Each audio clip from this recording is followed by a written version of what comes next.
Gold medal वाली बहू। सपना के पिता एक गरीब किसान थे। माँ पिता खेत में काम करते तो पीछे से सपना गांव के बच्चों के साथ हॉकी खेलती। एक दिन शाम को, सारा दिन खेलती रहती है, ये नहीं कि छोटे भाई को संभाले। माँ पता है, मैंने आज हॉकी में पास के गांव के लड़कों की टीम को हरा दिया। अरे वाह वाह मेरी बेटी, शाबाश, ये ले कर रुपया, जा जाकर टॉफी खा ले। सपना खुशी से पिता के गले लग जाती है और बाहर चली जाती है। अरे तुम इसको बिगाड़ रहे हो, मैं ना इसकी शादी ही करा दूंगी। ऐसा कैसे शादी करा देगी? हाँ, अभी तो उम्र खेलने की है। माँ बड़बड़ करती वहां से निकल जाती है। लेकिन शाम को उन लोगों के घर कुछ लोग आते हैं। अरे राम सुखिया, जरा ये तो बतलाओ, सपना के बारे में क्या सोचा है? अरे क्या सोचना है मास्टर जी, पढ़ रही है, जितना पढ़ सकती है पढ़े, फिर शादी करवा देंगे, कोई अच्छा सा गांव का ही लड़का देख लेंगे।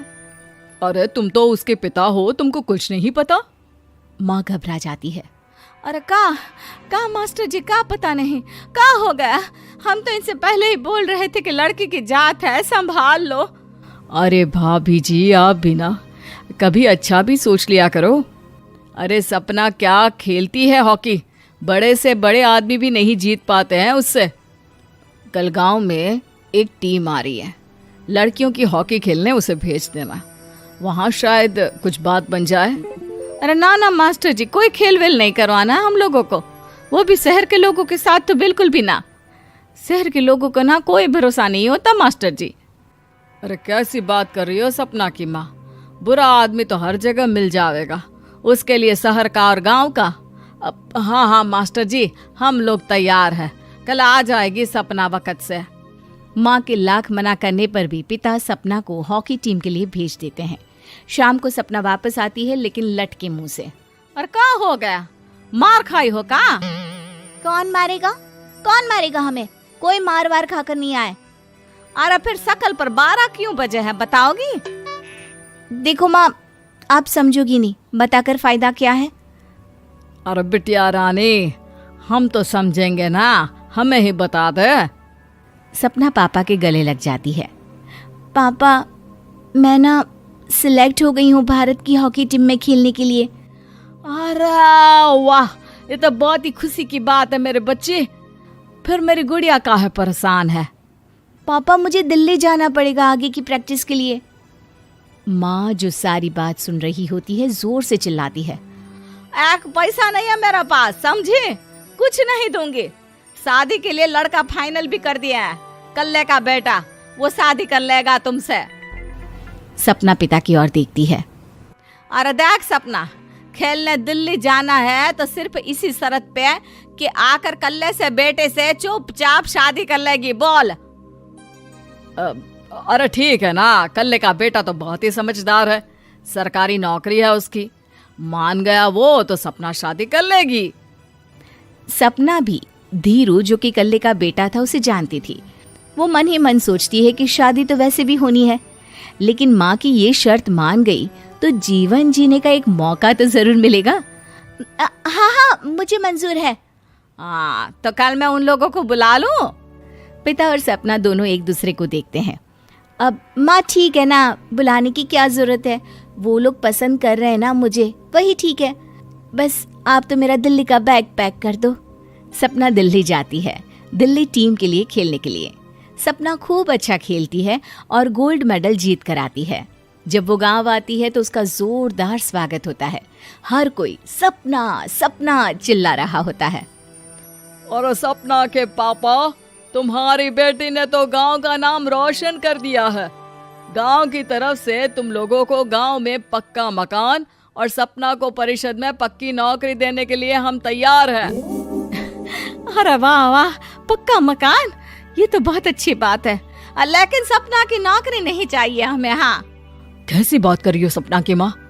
लड़की की नौकरी रहेगी तो अपने पैरों पर खड़ी रहेगी, किसी के आगे झुकने की जरूरत ना पड़ेगी। अरे चुप रहो, हम तो नौकरी ना करते हैं, पर मजाल है कि किसी के आगे झुके हो। ना, हमारी बेटी नौकरी नहीं करेगी। पिता लाख समझाते हैं लेकिन माँ नहीं मानती।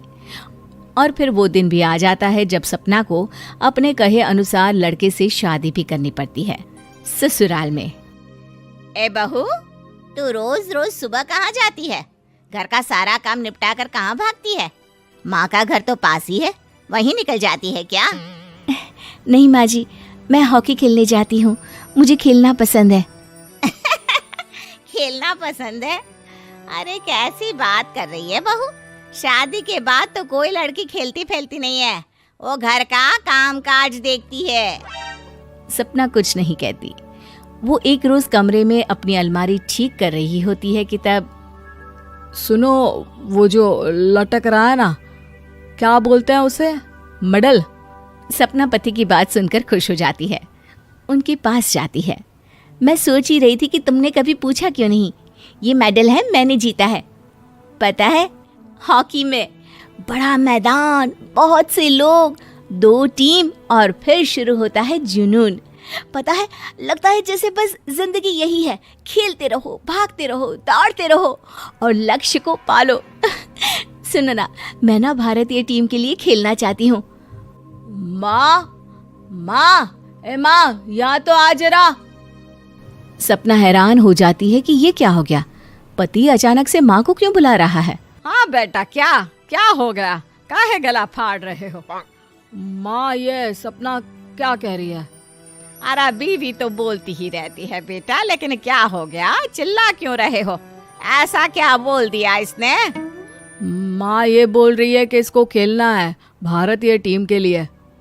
सपना डर जाती है। नहीं माँ जी, मैंने कहा कि मैं चाहती हूँ कि वो मैं बोला था ना, शादी के बाद कोई खेलता नहीं, घर का काम काज देखता है, लेकिन फिर भी। नहीं माँ जी, ठीक है, मैं घर का काम देखूंगी, कल से मैं खेलने भी नहीं जाऊंगी, माफ कर दीजिए।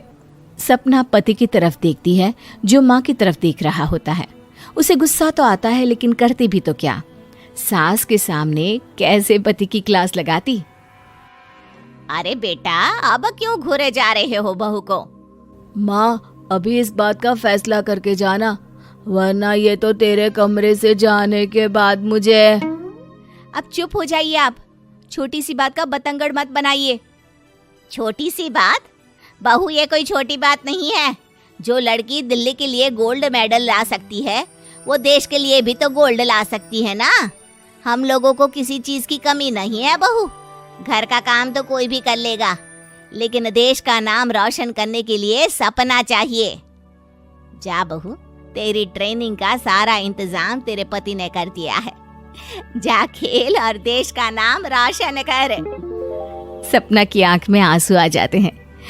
वो सोचती है कि बेटियों को मायके के साथ अगर ससुराल में भी सहयोग मिले तो ऐसा कोई काम नहीं जो वो नहीं कर सकती है।